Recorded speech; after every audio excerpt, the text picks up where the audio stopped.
How's it going, everyone?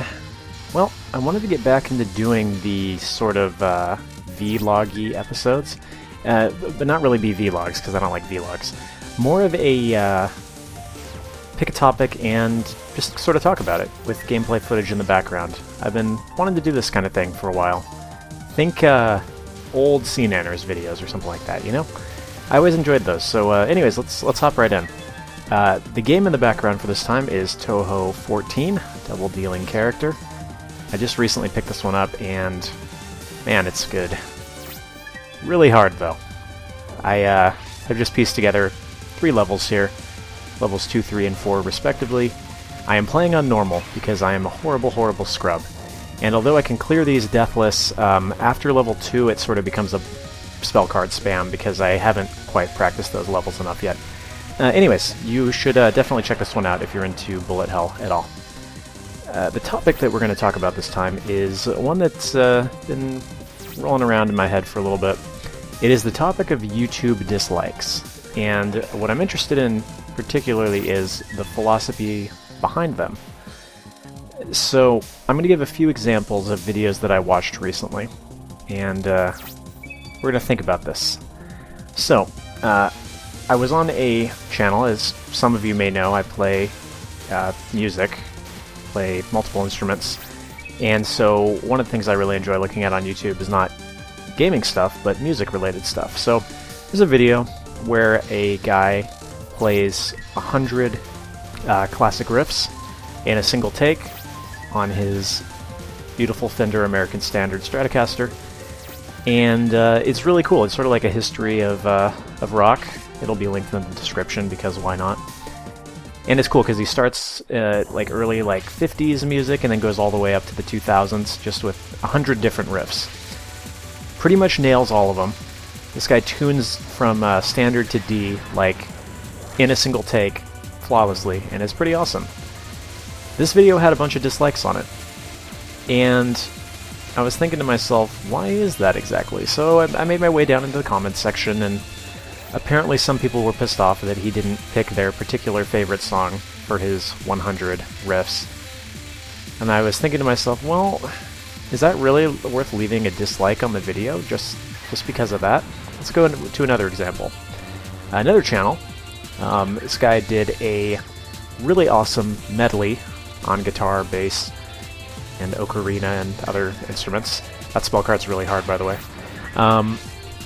Of a medley of various songs from Dark Souls. It was really cool, and I watched it and I was like, wow, that was really neat. Obviously tons of work went into this, and it was pretty flawlessly pulled off, and it was quite awesome.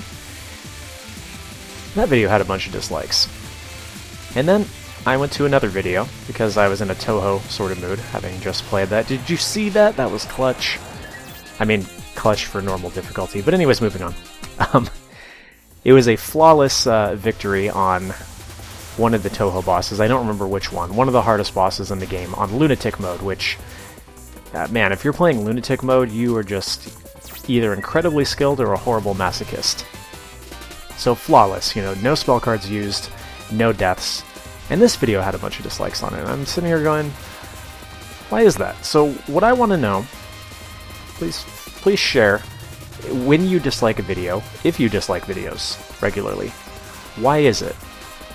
Myself personally, I don't really dislike videos. If unless it's something that's blatantly misleading, in which case I'll probably report the video rather than dislike it. So for instance, those videos where it's oh, such and such thing, full movie, and then you click on it and it's just a still image for 2 hours and says, oh, click here to buy the full movie, or go to our website, sign up to watch the full movie, whatever. Something like that, or something that's clickbaity and then doesn't have what you're actually looking for in it, oh, I don't know, how to do such and such thing in such and such game. I know that's really helpful. But, those I'll dislike because they're not what I want. But, when it comes to videos that I just don't personally like maybe there's a video of a guy playing a game and I don't personally enjoy it. Let's give a good example here. I don't personally enjoy PewDiePie's videos. However, I can see why other people would. So, you know what I do because I don't enjoy PewDiePie's videos? I don't watch his videos. But I don't go on his videos and leave dislikes. I mean, his style doesn't appeal to me, but it appeals to a heck of a lot of people. And I don't see the need to go on and leave a dislike. If I click on a video, and say, for instance, we're going to go back to music related. Say it's a guitar cover of a difficult song, and the person that's playing it really hasn't practiced quite enough that they should be posting this video on YouTube. I don't leave a dislike because the person makes some mistakes. I just say, oh, okay, and then I just kind of leave.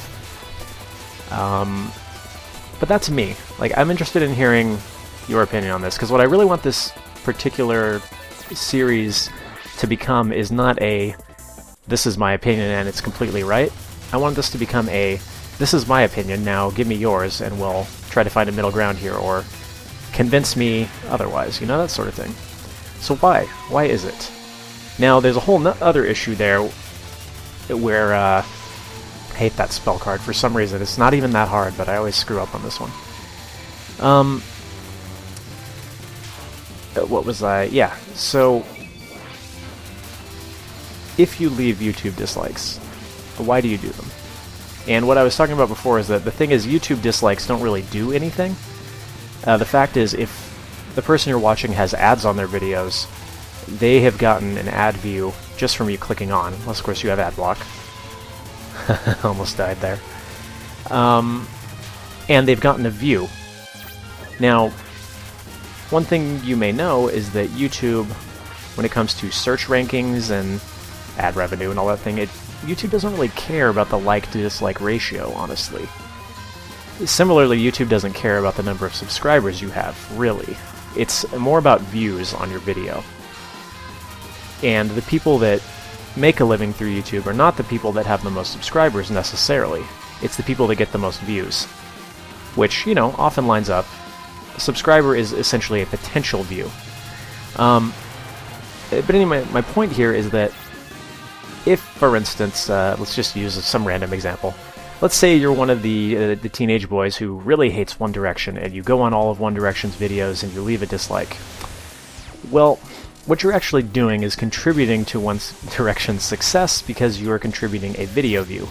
The more video views you have, the more pushed up in the search rankings you get, the more ad views you get, and that sort of thing. But that's not what we're talking about this time. That's just a tangent, I guess.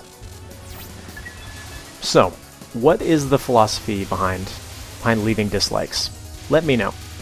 Is it, like I said with the One Direction thing, is it that people will go on videos of topics that they don't like and then leave dislikes because of that, thinking that it's doing something? Is it that people are just a lot more harsh than I am and say, you know what, if this isn't perfect, you have no business uploading it? Which I could see that, honestly. Like, if you're going to upload a video of, say, I don't know, let's say Touhou, and do an actual video that's not just a silly vlog, or random musings sort of thing. It better be perfect, you know. You don't want to upload a bomb spam run or a run where you barely make it to the end. Like, there's no point in uploading that, right? Because someone else has uploaded a flawless run, certainly. So I can see that. And so, you know, maybe people are leaving dislikes because, well, there's no reason for me to have watched this video or something like that. I don't know. But you see, any channel that has a bunch of subscribers, anytime a new video comes out, immediately, you know, you'll hit the 361 likes or whatever the limit is before it refreshes. And then, you know, you always see a bunch of dislikes right off the bat, too. And it's strange to me. I don't quite get it.